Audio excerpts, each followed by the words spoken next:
First line நேயர்களுக்கு வணக்கம். நம்ம இப்போ என்ன பார்க்க போகிறோம்னா, நாட்டில் பரபரப்பை ஏற்படுத்தி இருக்கக்கூடிய ஒரு வழக்கு, அதை பற்றி தான் நம்ம பார்க்க போகிறோம். ஒரு நீதிபதியை பற்றியது, டெல்லி உயர்நீதிமன்ற நீதிபதியை பற்றியது. நீங்கள் பாருங்கள். ஸோ இப்போ என்ன அப்படின்னு பார்த்தீங்கன்னா, திடீர்னு டெல்லியில் போன வாரம் ஒரு வீட்டில் ஃபயர் ஆயிடுச்சு அப்படின்னு சொல்லி ஃபயர் ஸ்டேஷனுக்கு ஃபோன் வருது. தொடர்ச்சியாக ஏகப்பட்ட கால்கள் வருது. ஏன்னான்னு பார்த்தீங்கன்னா, அங்கே உள்ள செக்யூரிட்டி இதெல்லாம் பதறி போய். காரணம் என்ன அப்படின்னு பார்த்தீங்கன்னா, அவர் பெரிய நீதியரசர், டெல்லி உயர்நீதிமன்றத்தோட நீதியரசர். அப்படின்னா பார்த்துங்க, சாதாரணமாக ஒரு கவர்மெண்ட் அஃபீஷியல் வீட்டில் தீப்பிடிச்சாலே எவ்வளோ பரபரப்பு இருக்கும், பதட்டம் இருக்கும் அப்படின்றது உங்களுக்கு தெரிஞ்சது. அதே நேரத்தில் ஃபயர் சர்வீஸுக்கு நீங்கள் ஃபோன் போட்டிங்கன்னா ஃபயர் சர்வீஸ் எவ்வளோ பதறுவாங்க, அடித்து பிடிச்சி வருவாங்க இல்லையா? அந்த மாதிரி என்னென்னா, ஒரு ஃபோன் போகுது டெல்லியில். அதிகாரப்பூர்வ இல்லம், அதாவது அவர் தங்கியிருக்கக்கூடிய அரசு இல்லம், அரசு அவருக்கு ஒதுக்கி இருக்கிற ஒரு பெரிய பங்களா டெல்லியில். அந்த பங்களாலேருந்து கால் வருது. கால் வந்தோடனே கிங்கினி மங்கினின்னு மணி ஆட்டிட்டு உடனடியாக பறந்து அடித்து கொண்டு, ஏன்னா தாமதம் ஆச்சு அப்படின்னா வேலையிலே இருக்க முடியாது. அந்த ஆஃபீஸர் உடனே தூக்கி அடிக்கப்படுற காரணம் வந்தோன்னா, நீதியரசர் அவர், டெல்லி உயர்நீதிமன்ற நீதியரசர். ஸோ அதனால் உடனே அந்த கிங்கினி மங்கினி மணி அடிச்சுட்டு வேகமாக அந்த ஃபயர் சர்வீஸ் வண்டி வருது. இந்த பங்களாக்குள்ளே நுழைஞ்ச உடனே பார்த்தீங்கன்னா, ஐயோ எரிஞ்சிச்சான்னு சொல்லி வேகமாக தீ அணைக்கிறாங்க. இது என்ன அப்படின்னு பார்த்தீங்கன்னா, அவருடைய ரகசிய அறையில் தீ பிடிச்சிருக்கு. ஒரு ரூமில் மட்டும் தீ புகையாக வருது, எல்லாம் வருது. உடனே ஐயோ அப்பான்னு அலறல் சத்தம் கேட்குது. எல்லாம் வெளியில் வாங்கன்னா எல்லாம் வந்துடுறாங்க, நீதியரசர்லாம் வந்துடுறாங்க. உடனே தீ அணைக்கிறாங்க. தீ அணைக்கும் போது தீ அணைத்து கொண்டிருந்த உள்ளே போனார் பார்த்தீங்களா, அவர் உடனே இன்னொரு பார்த்தீங்கன்னா பயங்கரமான பொருளாக எரியும்போது 500 ரூபா நோட்டாக அப்படியே எரியுது. எரிஞ்ச உடனே ஃபயர் சர்வீஸில் பார்க்குறாரு. ஏன்னா பார்த்துட்டு இருக்கும்போதே அங்கே இன்னொரு சவுண்டு கேட்குது. காந்தி எறிகிறாரு அப்படின்னு ஒரு சவுண்டு கேட்குது. காந்திக்கு தீ வச்சிட்டாங்க, காந்தி தீ பிடிச்சிச்சு, காந்தி மேலே தீ பிடிச்சி காந்தி எறிகிறாரு அப்படின்னு சவுண்டு கேட்டவுடனே ஃபயர் சர்வீஸில் அந்த பக்கம் போய் பார்த்தா பூரா 500 ரூபா நோட்டு கட்டு எரிஞ்சிக்கிட்டு இருக்கு. உடனே பதறி அடித்து, இதெல்லாமே வீடியோவில் இருக்குது, வீடியோ எடுத்திருக்காங்க. பதறி போயிட்டாங்க. மூட்டையாக கோடிக்கணக்கில், கிட்டத்தட்ட 100 கோடி ரூபாய்க்கு மேலே இருக்குன்றாங்க. நீங்கள் நினச்சி பாருங்கள். அதாவது 1 லட்ச ரூபா கட்டுன்றதே எவ்வளோ பெருசு இருக்கும். 500 ரூபா கட்டு 1 லட்ச ரூபா கட்டுன்றதே எவ்வளோ பெருசு இருக்கும். அப்போ 1 லட்ச ரூபானா இந்த மாதிரி 100 கட்டு வச்சாலே இந்த இடம் நிறைஞ்சு போயிடும். எது 1 கோடிக்கு. அப்போ 10 கோடிக்குன்னா இந்த ஏரியாவே நிறைஞ்சு போயிடும். 100 கோடினா பாருங்கள், இந்த ரூமே நிறைஞ்சிடும். அவ்வளோ பணம் எல்லாம் எரிஞ்சிக்கிட்டு இருக்கு. எல்லாம் எடுத்து போடுறாங்க, எரிஞ்ச கட்டெல்லாம் எடுத்து போடுறாங்க. போட்டால் இதெல்லாம் வீடியோ எடுக்கிறாங்க, எல்லாம் பதறிடுறாங்க. அங்கே நீதியரசர் பதறிடுறாரு. என்னடா ஐயோ நம்ம முக்கியமான இடத்துல தீ பிடிச்சிச்சு அப்படின்னு இதை அப்படியே ஆஃப் பண்ணி சைலண்ட் ஆக்கிறாங்க. உடனே சஞ்சய் அரோரான்னு சொல்லி இருக்கார். அவர் தான் சிட்டி கமிஷனர். அவர் எங்கே அப்படின்னா, வீரப்பன் விவகாரத்தில் தேவாரத்துக்கு 2ஆம் இடத்துல இருந்தவர் சஞ்சய் அரோரா. அவர் கோயம்புத்தூர் எஸ்பியாலாம் இருந்திருக்காரு. நமக்கு தெரிந்த அந்த காலத்தில் ஒரு 30-25 வருஷங்களுக்கு முன்பு கோயம்புத்தூர் எஸ்பியாக இருந்தவர் சஞ்சய் அரோரா. அப்புறம் கடைசி காலத்தில் அவர் டெல்லிக்கு போயிட்டார். டெல்லியில் போய் இப்போ டெல்லி சிட்டி கமிஷனராக இருக்கார். அவர் சஞ்சய் அரோரா தான் போயிருக்காங்க.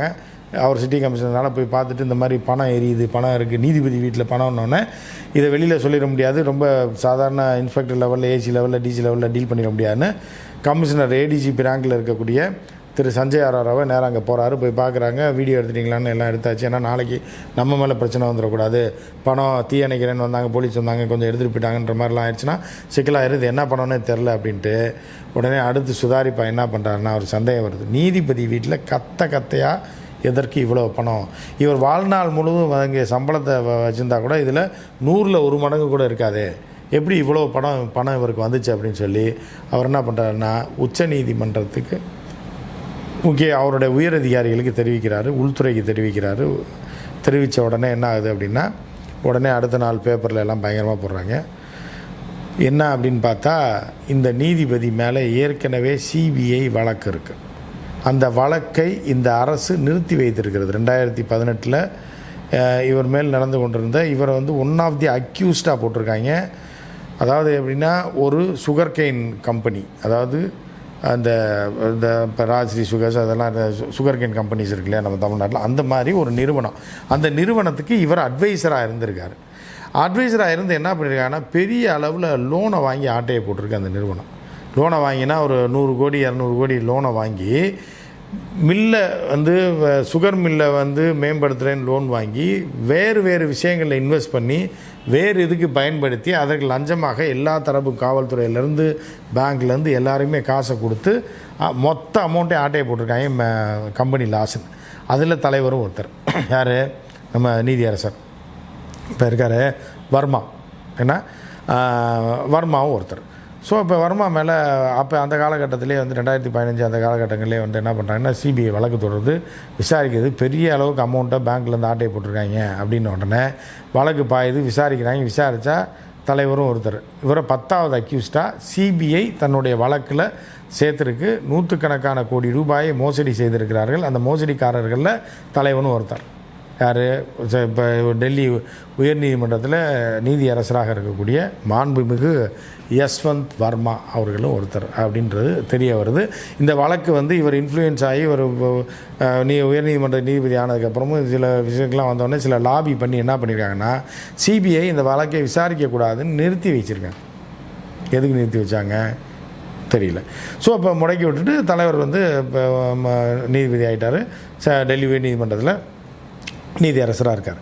இப்போ இந்த பணம் எரிஞ்ச விவகாரம் வந்து என்ன ஆச்சுன்னா அக்னி பகவான் காட்டி கொடுத்துட்டான். நீங்கள் என்ன தான் இருந்தாலும் பல நாள் திருடன் ஒரு நாள் ஆப்பிடுவான் அப்படின்ற மாதிரி சம்மந்தமே இல்லாமல் ஒரு நீதிபதி டெல்லியில் உள்ள அரசு இல்லத்தில் போய் யாரும் செக் பண்ணவே முடியாது.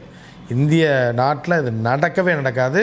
சிபிஐக்கே தெரிஞ்சாலும் இடிக்கே தெரிஞ்சாலும் ஒரு சிட்டிங் நீதிபதி உயர்நீதிமன்றத்தில் இருக்க நீதிபதி வீட்டில் போய் ரைடு பண்ணிடவே முடியாது. உங்கள் வீட்டில், என் வீட்டில், அவர் வீட்டில், செந்தில் பாலாஜி வீட்டில் ரைடு பண்ண மாதிரி பண்ணிட முடியாது. சரியா? அந்த தைரியத்தில் தான் அவர் அந்த வீட்டில் அந்த பணத்தை வச்சுருக்காரு. ஆனால் பகவான் காட்டி கொடுத்தான். யார்? அக்னி பகவான் தீயை வச்சு விட்டான். வெயிலில் தீ பிடிச்ச உடனே என்ன ஆயிடுச்சுன்னா கரெக்டாக பணம் வச்சுருக்க ரூம் மட்டும் பெரிய அளவில் எரிஞ்சு பெரிய அளவில் அமௌண்ட்டு இவ்வளோ நாள் சேர்த்து வச்சுருந்த அமௌண்ட்டு இவ்வளோ சிபிஐ கேஸை முடக்கி தன்னோட லாபி பண்ணி எல்லாம் ஆட்டையை போட்டு வச்சாலும் பகவான் வந்து எரிச்சு விட்டான் அப்படின்ற மாதிரி தான் இப்போ டெல்லி பூரா பேசிக்கிறாங்க. எரிச்சு விட்ட உடனே இதை அப்போ ஆளாளுக்கு வீட்டுக்குள்ளே போயிடுவாங்க. இப்போ நீதிபதிக்கு வீட்டுக்குள்ளெல்லாம் யாருமே போக முடியாது. கேட்டில் செக்யூரிட்டி சிஏஎஸ்எஃப் போலீஸ் நிற்கும். இதெல்லாம் தாண்டிலாம் உள்ளே போக முடியாது. ஆனால் ஃபயர் தீப்பிடிக்குதுன்னா ஆளாளுக்கு ஊரில் இருக்கவங்களாம் உள்ளே ஓடி வந்துடுவான்ல. அந்த மாதிரி என்ன ஃபயர் சர்வீஸ் அது இது டிரைவர் போனவங்க ஐயோ பணம் எரியுது பண்ணும் எல்லாம் உள்ளே வந்து ஆளுக்கு கொஞ்சம் எவ்வளோ பேர் எதை எடுத்துகிட்டு போனான்னு தெரில. வீடியோ வேறு ஆளாளுக்கு இப்போ செல்ஃபோன் வச்சுருக்காங்க, எல்லாம் வளைச்சி வீடியோ எடுத்து ரிலீஸ் பண்ணிட்டாங்க. உச்சநீதிமன்றம் ஆடி போயிடுச்சு. இப்போ உச்சநீதிமன்றம் என்ன பண்ணிடுச்சு அப்படின்னா, இப்போ நீங்கள் நல்லா தெரிஞ்சுக்கணும், ஒரு அமைச்சர்ன்றாங்க, முன்னாள் அமைச்சர் இவர் லஞ்சம் வாங்கிட்டார், இவர் இது பண்ணிட்டார் அது பண்ணிட்டாருன்னு சொல்லுதில்ல நீதித்துறை. இப்போ ஒரு நீதிபதி வீட்டில் பணம் இருக்குது கைப்பற்றப்பட்டதுன்னா உடனே என்ன பண்ணணும்? ரைடு விட்டுருக்கணும்ல. இப்போ இந்த இடி இருக்கு இல்லையா, இடி ரைடு விட்டுருக்கணும். ஒரு நீதிபதி வீட்டில் கத்தையாக பணம் ஏறிதுன்னா இடி அடுத்த செகண்ட் ரைடு விட்டுருக்கணும், இல்லை சிபிஐ ரைடு விட்டுருக்கணும். விடலை. இதுதான் இவர்களுடைய. ஆனால் நீதியரசர் கை வச்சிட முடியாது. முடித்தா அங்கே மேலே லாபி பண்ணி ஆட்டையை முடிச்சுருவாங்க அப்படின்றது. உடனே இடியும் என்ன பண்ணுதுன்னு தெரில, சிபிஐ என்ன பண்ணுறது தெரில, எதுவுமே இல்லை. இது உடனே உச்சநீதிமன்ற கவனத்துக்கு வருது.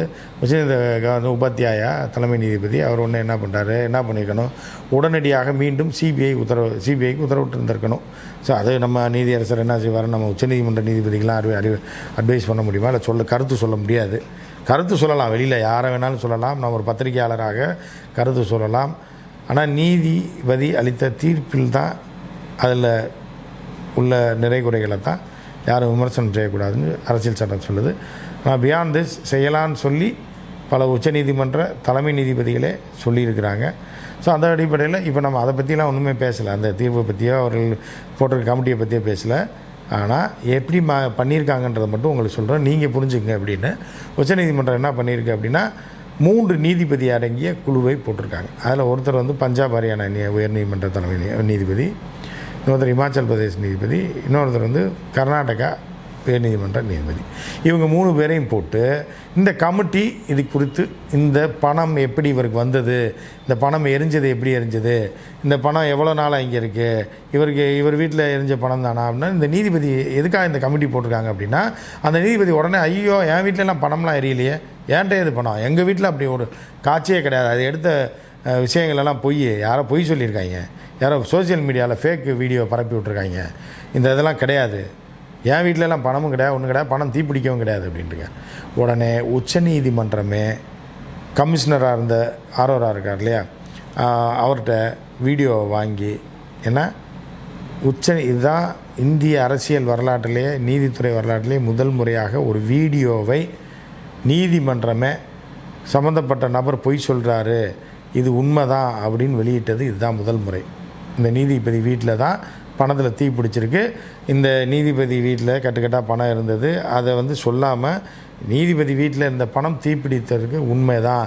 அதில் காந்திக்கு தீ வச்சுட்டாங்க, அது காந்திக்கு தீ வச்சுட்டாங்கன்னு ஒரு ஆடியோ வேறு வருது. அதில் அது ஏன் நக்கல் பிடிச்சவங்க கத்துனான்னு தெரில. உள்ள ஃபயர் சர்வீஸ் ஆளாக இருக்கலாம், இல்லை யாராக இருக்கலாம், காந்திக்கு தீ வச்சிட்டாங்க அப்படின்னு சொல்லி ஹிந்தியில் கத்துறாங்க. ஹிந்தியில் என்ன கதை, ஹிந்தி கர்மாந்திரம் தான் நமக்கு தெரியாது. தமிழ் டிரான்ஸ்லேஷன் தான் காந்திக்கு தீ வச்சிட்டாங்க, காந்தி தீப்பிடிச்சி எறிகிறாரு, காந்தி தீப்பிடிச்சி எறிகிறாருன்னு கத்திருக்காங்க.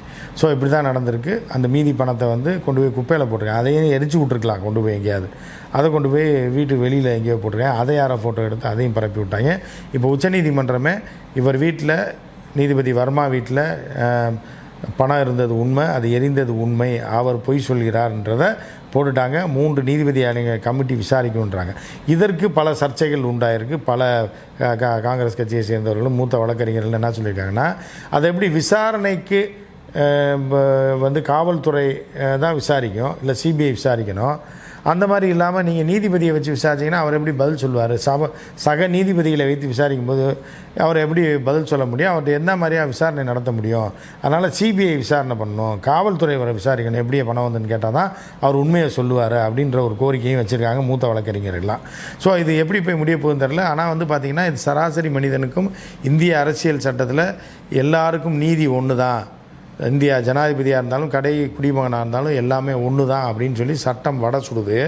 அந்த வடையை வந்து இப்போ எப்படி சுடுறாங்க பார்த்திங்கன்னா, நீதிபதி வீட்டில் இருந்தால் உடனே இடி விசாரிக்காது, சிபிஐ விசாரணைக்கெலாம் உத்தரவிட மாட்டாங்க, காவல்துறை விசாரிக்க விட மாட்டாங்க.